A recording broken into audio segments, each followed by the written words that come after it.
should have known better than to volunteer for this assignment. Of all the postings to which I could have been sent, I ended up with the task of documenting our official diplomatic interaction with a species that the Council had rather prematurely labeled as primitive. It was supposed to be the usual scenario: arrive at a newly discovered planet, fire up some intimidating speeches about galactic hierarchy, watch the local population tremble, and then record the moment they accepted our terms. That, of course, is not quite what happened. My name is Tez Marlin, Senior Diplomatic Chronicler for the Galactic Council of United Species, and I have witnessed many fiascos in my time. None have measured up to the glorious mess we stumbled into when we attempted to bring the humans of Earth into our fold.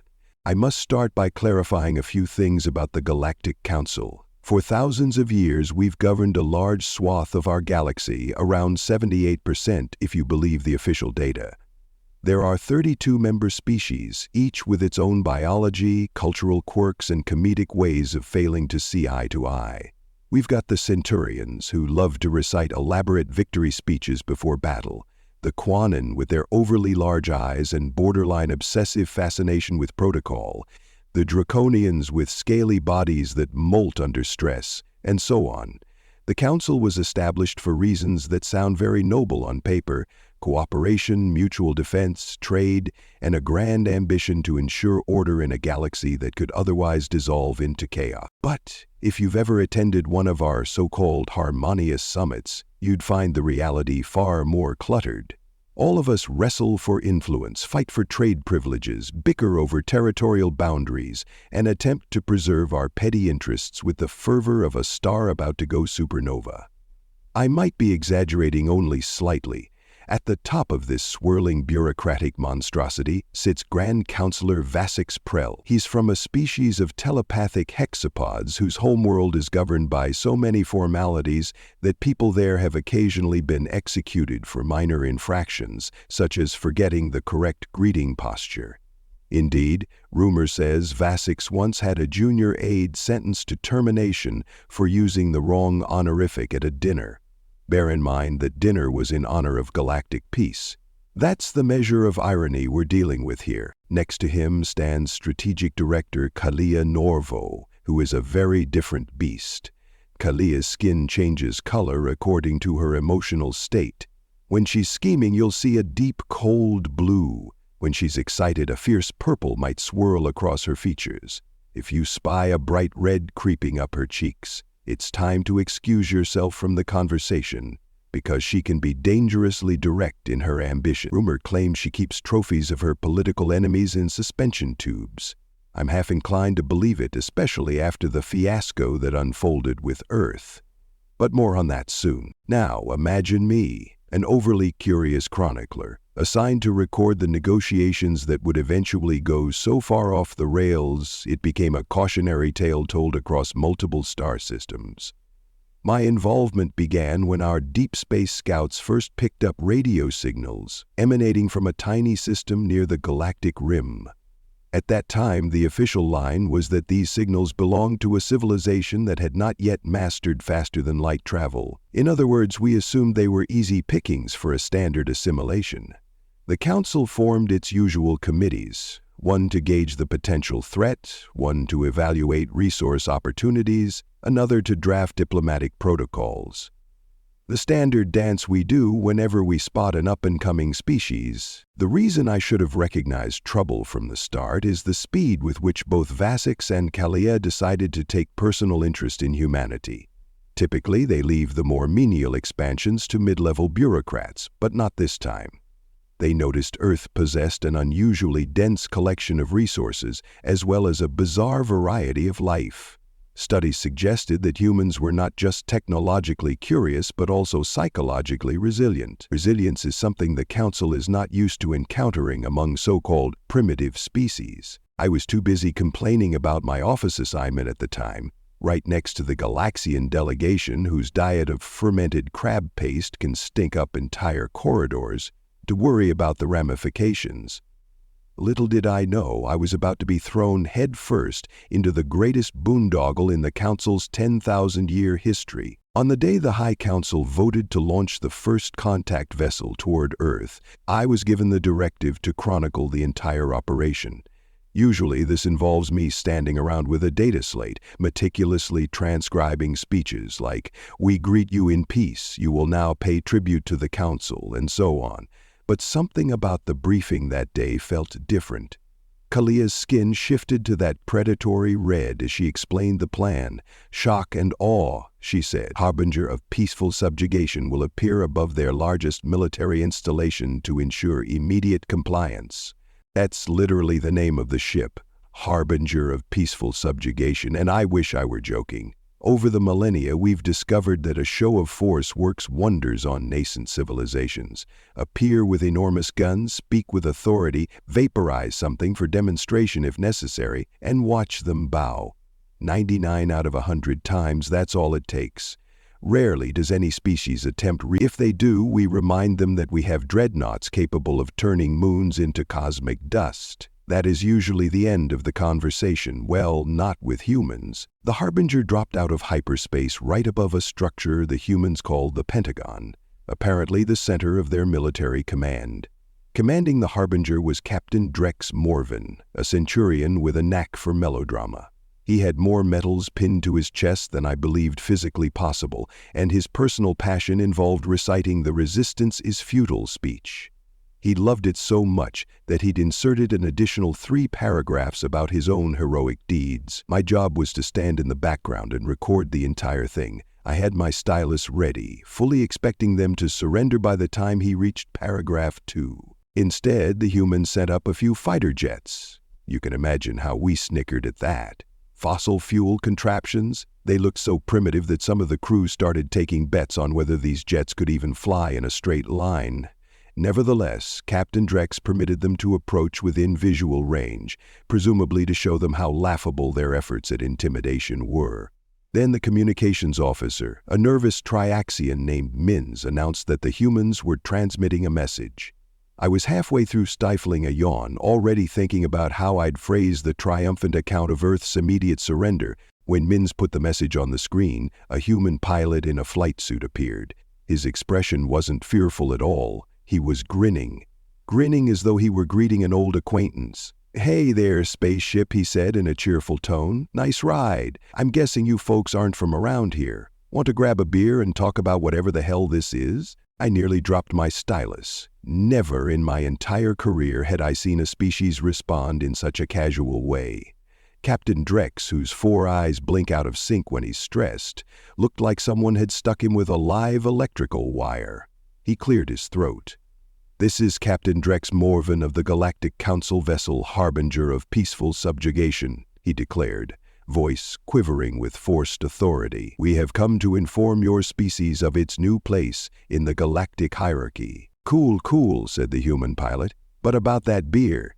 Drex cut the transmission, furious. I heard him mutter something about insolent savages. Then he insisted we relay a message to the Council demanding further instructions. This, of course, was the first clue that humanity would not cooperate like every other civilization. The Council decided that intimidation might require more subtlety. Kalea personally inserted herself into the chain of command, effectively removing Captain Drex from final decision-making. She declared that humans seemed psychologically unusual, and that we should observe them for a few months from a base on their moon. One might assume humans, being technologically backward, wouldn't notice a covert base on their lunar surface. As it happened, we set it up, tapped into their satellites, studied their broadcast transmissions, scoured their popular culture. Let me tell you, their entertainment is baffling. Sometimes they romanticize warfare, sometimes they produce comedic animations about sponges living under an ocean. They appear to have contradictory impulses, fiercely combative with each other, yet oddly quick to unify when threatened from outside. Kalia's analysis pointed to one conclusion.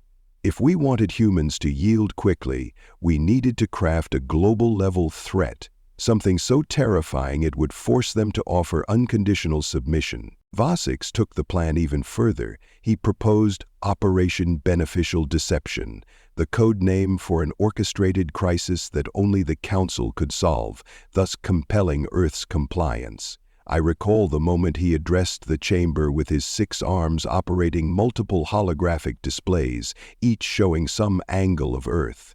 We have determined that humans can be guided to surrender valuable assets, genetic research, resources, and so forth, if they believe they are under existential threat, he announced with solemn self-importance. They respond best to perceived crises that unite them. We shall provide exactly such a crisis. I was horrified, but had no power to oppose him. A few delegates tried to voice concerns, something about the Sentient Rights Accord, but they were shouted down. In the end, the Council voted overwhelmingly to proceed, and I was assigned the role of primary chronicler. Lucky me. 2 Earth weeks after that vote, we assembled a massive diplomatic fleet near Earth. 5 dreadnoughts, 20 cruisers, and the Council's pride and joy, a gargantuan flagship ironically named the Inevitable Conclusion. This monstrous craft generates its own internal weather patterns due to its scale. It can threaten entire worlds with a single barrage. With that many ships in orbit, the entire planet could see the lights in their night sky. Humanity took notice immediately, though it seems they didn't panic in the manner we expected. They mobilized their militaries but made no overtly hostile move, which we read as a sign of acceptance, or so we believed. We arrived above the United Nations headquarters in New York City. They apparently hold global meetings there. Vasix insisted on delivering an ultimatum personally. He practiced his speech for hours, making sure to calibrate his telepathic signals for maximum intimidation. Meanwhile, Kalia oversaw the demonstration we planned. An uninhabited island in the Pacific that we would vaporize to show Earth that we meant business. At the appointed hour, with the entire planet watching, we established a holographic communication link to the main assembly hall. Their national leaders sat in rows, all eyes fixed on the colossal visage of Vasix Prell, who extended his tentacles in what he believed was a magnanimous pose of authority. "People of Earth," he began, in that booming voice I'd heard 1,000,000 times, "I am Grand Counselor Vasix Prell of the Galactic Council of United Species. Your planet stands at a crossroads. Threats beyond your comprehension lurk in the void between stars. The Council has determined you require our protection." No one made a sound in that assembly hall, which was disconcerting. Usually there would be gasps or murmurs. Vasix continued, flipping to another holographic slide that displayed Earth's resource profile. "In exchange for our protection, we will require access to your genetic research facilities, 50% of your rare Earth element production, and exclusive rights to your biosphere's more unique properties." A woman, my data slate identified her as President Elena Martinez, rose from her seat and asked in a calm voice, "And if we refuse these generous terms?" Vasix's attempt at a smile was painful to behold. We'd been told that stretching certain facial appendages might resemble a grin to humans, but the effect was grotesque. "A demonstration has been prepared," he said. On cue, our flagship fired a single beam at the designated island. The watchers in the UN hall could see live satellite footage. One moment the island stood, lush and green. The next moment it vanished in a burst of light and smoke. "You have 48 of your hours to comply," Vasix declared. "Choose wisely." The humans went silent, and we terminated the transmission. Vasix practically glowed with satisfaction, convinced he had delivered exactly the right measure of intimidation. I, on the other hand, had a gnawing sense of dread. Something about the expressions of the humans, particularly President Martinez, didn't look like fear or surrender. It was something else, a kind of cold calculation. 48 hours passed without so much as a single message from Earth's authorities.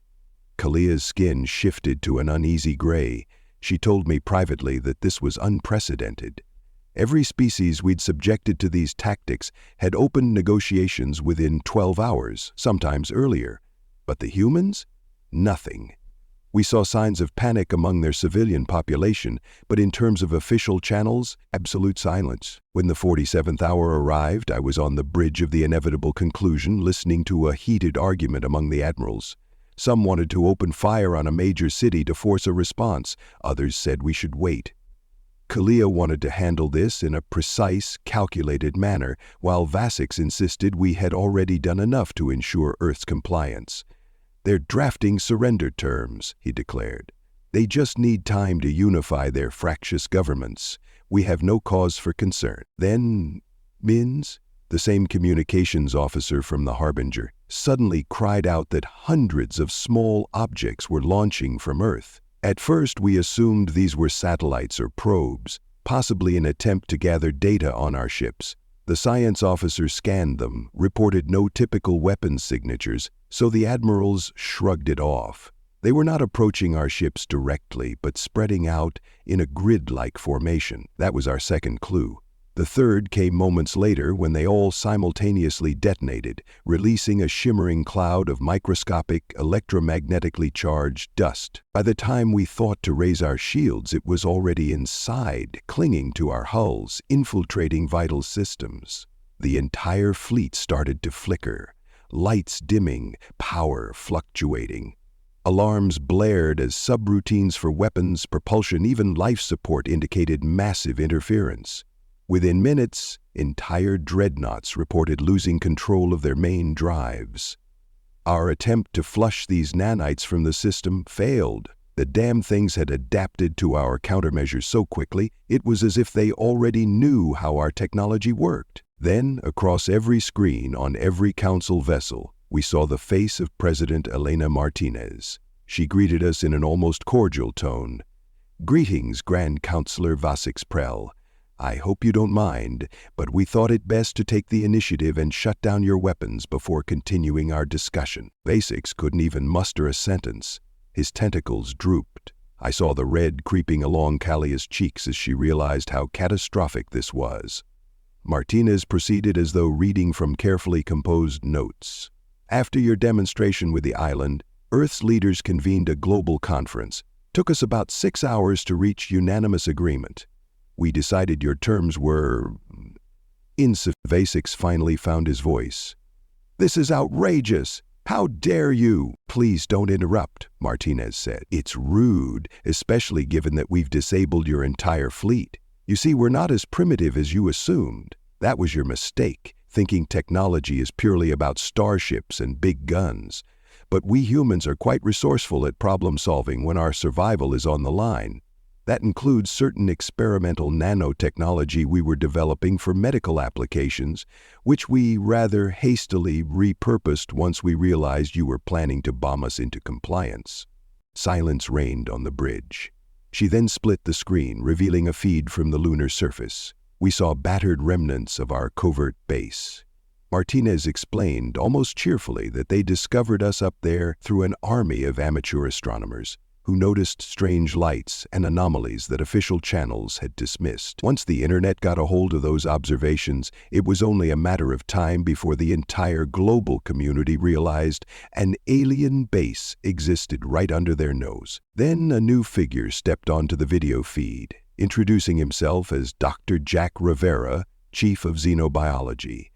Behind him were sealed containers holding propulsion symbiotes, living organisms we used in our FTL drives. "We've been studying these symbiotes," Dr. Rivera said, "and we've found ways to, how shall I put it, redirect them. Fascinating little creatures." Kalia actually gasped, her skin flashing through a chaotic swirl. The Council considered the symbiote technology one of its most guarded secrets, but apparently we'd been sloppy, and these humans were frighteningly quick learners. After taking a moment to let that sink in, President Martinez gave us her counter-offer. Earth would remain free and independent, the Council would dismantle any observation post within 50 light-years, and Earth would keep the captured Council ships as compensation for unprovoked aggression. Some of us literally lost our composure at that moment.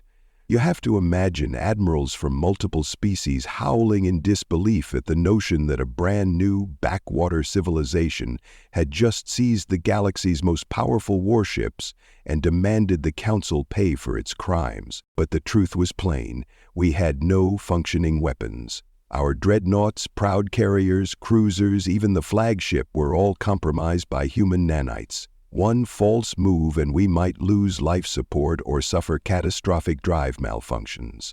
We were left with no real choice but to stand down. The fallout across the galaxy was immediate and unprecedented. News traveled faster than a quantum data burst. Species that had quietly chafed under the Council's heavy-handed rule for centuries suddenly found their courage. Trade partnerships dissolved. Some demanded an emergency review of the Council's leadership. Others threatened to split off entirely. The Council's once unassailable reputation shattered overnight. Even the Jovians, those tentacled giants with acidic secretions, attacked Vasix physically during an emergency conclave on the Nexus station. He had to be rushed to a regeneration pod, where he remained in a coma for nearly a month. Meanwhile, as the Council flailed, Earth broadcasted a formal message to every known homeworld in our territory, using quantum relays they must have cobbled together from scavenged parts of our own technology. I recall sitting in the secondary council chamber on Proxima Centauri as a giant screen lit up with President Martinez speaking in near-perfect High Council standardized, a language notoriously difficult even for some council members. She was flanked by scientists, generals, everyday citizens. We have considered the demands placed upon us by the Galactic Council and found them wanting, she said. And so we present our terms for future cooperation. The terms were shocking. Earth refused membership in the Council, insisted on direct trade agreements that respected certain human ethical standards, including strict guidelines about ecological preservation and fair labor practices, concepts that not all Council races abide by. They demanded a ban on covert bases or observation stations within a wide radius of Earth's solar system. Finally, in a stunning twist, they declared they would keep any Council vessels already under their control. This last point became the subject of countless arguments. Some delegates wanted an all-out retaliatory strike, but with what ships? The ones that remained outside Earth's orbit were nowhere near powerful enough to mount a campaign. Everyone was terrified that if we attacked, the humans would simply replicate their nanites on a larger scale. Under this immense pressure, the Council leadership collapsed. Vasix Prel, once all-powerful, was forced to resign after a unanimous vote of no confidence. I hear he ended up in some remote agricultural moon, writing memoirs that paint him as a misunderstood genius. Early critics have labeled it an epic of self-delusion. Kalia, for her part, managed to salvage her career by staging a very public apology tour, praising Earth's brilliant strategic mind and claiming she was a mere instrument of misguided policy. Whether she believed any of that, I can't say. But she used her adaptability to secure a position as head of human affairs, a brand new department formed to smooth out relations between the Council and the newest powerhouse in the galaxy. And what of me? I, Tesmarlin, found myself assigned to Earth as an official liaison, partly because I'd been chronicling events from the start, and partly because the Council needed someone who wasn't universally hated. The humans set up a special diplomatic center in a place called Geneva. It's quite a pretty city near a lake, though the gravity is a bit heavier than I'd prefer. I'd spent years traveling through star systems with variable gravities, but Earth's has a certain firmness that really tests my posture. Regardless, I have to admit there's an energy on this planet. They seem unstoppable once they focus on a goal. 3 years have passed since the day Earth defeated a fleet considered invincible. The repercussions have reshaped interstellar politics. The Council had to enact sweeping reforms to restore credibility, even strengthening the Sentient Rights Accord so that developing civilizations can't be threatened or manipulated the way Earth was. Transparency protocols are now in place. Some say it's too little, too late. But I sense the changes are genuine. The old guard simply can't resist the momentum. Economics plays a huge role too. Earth's technology, once thought primitive, has proven to be creatively advanced in areas we never anticipated, like medicine, software, and environmental science. They lack certain forms of starship propulsion knowledge, but ironically, they've gleaned much of that from the salvage Council warships. Today, there's a booming trade in which humans exchange advanced data processing techniques for the Council's FTL secrets. It's a bizarre synergy that no one would have believed possible a few short years ago. I confess a certain admiration for them. Take the pilot from that first day, Blake Chen. He's become something of a celebrity in both human and Council circles. He was never officially authorized to contact our warship, but that casual beer invitation rattled us more than any artillery barrage. That level of nerve, or maybe it was simple curiosity, set the tone for everything that followed. As for Dr. Jack Rivera, the xenobiologist who figured out how to reprogram our propulsion symbiotes, he's now the head of a massive research institute that collaborates with multiple alien species. From what I hear, he's forging breakthroughs in genetic medicine that might extend the lifespans of billions across the galaxy. They also introduced me to something called whiskey. At first, I suspected it was some form of chemical weapon given the way it burns the throat. Then I realized this is just one of the many beverages they imbibe for relaxations. I once joked with them that it might fuel small spacecraft, and Dr. Rivera responded with a grin, "We're working on that." I still don't know if he was kidding. I remember sharing a table with Blake Chen and Dr. Rivera, my translator earpiece picking up every nuance. We were in a small bar in Geneva, if you can believe it, with bustling crowds that included not just humans but a few other species as well, eager entrepreneurs from the Proximan Trade Guild, a representative from the Capellan Federation, and a curious draconian who had apparently learned to drink through a specially made funnel to accommodate his muzzle. The scene would have been unimaginable before Earth broke the Council's hold. People from different worlds, different backgrounds, sharing drinks in a human city, forging new relationships without a trace of the old intimidation. It was that evening that I learned the real twist. Most of it was a bluff, Blake Chen admitted, swirling his glass. He explained how the nanites were originally designed for medical use, treating cancer, if I recall correctly, and they had no real proof it would work against alien technology. We had, I don't know, maybe a 50-50 chance, he laughed. But if we'd done nothing, you'd have bombed us. Dr. Rivera nodded in agreement. He said that reprogramming the propulsion symbiotes was even more of a bluff. We only managed to grow a few samples in specialized labs. We didn't have a clue if they'd be effective at scale. But then, once you realized we'd discovered them at all, you panicked. That gave us the leverage. He shrugged. I guess we humans are pretty good at thinking on our feet. I, of course, asked about the base on the moon. How had they discovered it so easily when we'd used advanced cloaking? Blake grinned. That's the thing about humans. We have amateurs with telescopes in backyards all over the planet.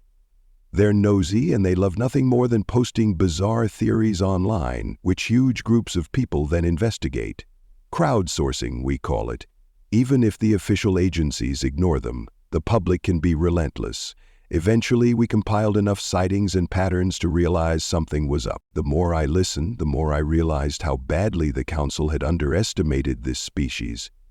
We saw only the fact that they hadn't conquered space travel yet. We never considered that they possessed a globally networked culture, a collaborative spirit in times of crisis, and an innate willingness to take risks that might appear insane from an alien perspective. On top of that, we looked down on them, assuming our apparent technological superiority would guarantee compliance. The Council forgot that advantage isn't purely about who has the bigger gun. It's about who can adapt faster, who can harness the creativity of millions, and who's willing to do the unexpected. Sometimes I wonder what would have happened if the Council had approached Earth with genuine friendship, shared technology for mutual benefit, invited them to join as equals. Would humanity have embraced that kind of offer? I suspect they might have. They're not inherently belligerent, at least not more than any other species. But ironically, it was our arrogance and heavy-handedness that forged them into a formidable opponent and forced them to reveal their cunning. It seems we taught them not to trust galactic authorities, and they showed us just how dangerous that lesson can be. I can't deny a certain satisfaction in seeing Vasix Prel get his comeuppance. That self-righteous blowhard had it coming. His mania for protocol, his smug assumption that fear would rule the day. He embodied everything that the Council had grown to represent. That era is coming to an end, I think. The galaxy is in flux, alliances shifting, new partnerships forming. A reformation is underway, with talk of forging a more equitable structure that acknowledges species like Earth can hold their own. Kalye Norvo, ironically, may be the perfect figure to broker that new order. Her talent for political maneuvering is exactly what's needed to push reforms past the old guard. She's made a public apology to Earth, no less, a spectacle that included heartfelt speeches about learning humility, all while her cheeks cycled through contrite yellows and purples. I suspect she's sincere enough, at least in recognizing that Earth's success story has changed the game forever. One interesting development is that the Council's older members, Arcturians, Triaxians, Draconians, are quietly trying to befriend Earth. Trade deals, research collaborations, all blossoming at a rate I couldn't have imagined. Earth's unique approach to problem-solving has them convinced that if humans have already found ways to disable entire fleets with nanotech, what other marvels might they create if properly incentivized? I suppose time will tell. I have to mention the day we officially signed the new arrangement. It took place in Geneva in a massive conference hall. Delegates from all over the galaxy arrived, some still bearing scars from the fiasco, literal or metaphorical. The human side set forth terms about resource exchange, intellectual property rights, environmental concerns, and something about not spreading certain alien fauna to Earth's ecosystems. In return, Earth provided partial insight into their data networks and certain manufacturing processes we'd never quite perfected. The entire event was a triumph of uneasy cooperation. I watched from an assigned seat in the corner, scribbling away on my data slate, noting every handshake, every forced smile. Later that evening, I found myself in an informal gathering with a handful of council representatives, plus a fair number of humans. The highlight for me was meeting the pilot, Blake Chen, again. We shared a glass of whiskey. He joked about how it still blew his mind seeing so many aliens in one room, and I joked that it blew my mind seeing so many humans confidently dealing with them. We parted ways with a promise to collaborate on a comedic retelling of these events, which he insisted we label something hilarious like, "Remember when they vaporized our island?" He said it with a grin that somehow managed to convey, in equal measure, the tragedy of that event and a deep sense of triumph over adversity. I guess that's how humans are. They turn tragedy into determination, obstacles into launching pads for innovation. They don't always do so elegantly, but they get results. And if I've learned anything through this entire fiasco, it's that the Council, once so assured of its dominance, must adapt or be left behind. Because in the wide tapestry of galactic civilizations, the most fearsome advantage isn't firepower or centuries of conquest. It's the refusal to be intimidated and the willingness to experiment, fail, learn, and try again. I often reflect on the pilot's very first greeting. Want to grab a beer and talk about whatever the hell this is? In that unassuming invitation, I see the essence of humanity's approach. They're simultaneously casual, curious, and confident. They'll share a drink with you even if you're pointing a planet-killing weapon at them. I can't decide if that's supreme foolishness or supreme courage. Maybe it's a bit of both. Either way, I doubt the galaxy will ever be the same now that Earth has claimed its spot on the interstellar stage. My new life as Earth liaison is infinitely more interesting than I ever anticipated. I shuttle between Council worlds and Earth, bridging communications, ensuring that no more rogue admirals decide to teach those humans a lesson, or that some unscrupulous Earth corporation doesn't smuggle out Council-only biotech. It's a delicate balancing act, but the more time I spend here, the more I appreciate the significance of what happened. An entire star-spanning empire tried to bully these so-called primitives, and they turned the tables with ingenuity and a strong sense of self-preservation. When I teach future generations about these events, I suspect the biggest lesson is a cautionary tale about arrogance. That, and to never dismiss the capacity of any species to surprise you. I'll close by recalling a small moment that I suspect will stick with me forever. Not long after the new treaty was ratified, I was invited to a family gathering at Dr. Rivera's home. This time, I was the one expected to try out local delicacies, which ranged from something called guacamole to a rather sticky dessert known as s'mores. I was baffled, yet intrigued. Children ran around giggling and pointing at my vestigial ridges. One of them asked if I was one of the good aliens or a bad one. I laughed a bit nervously and said I was trying to be a good one.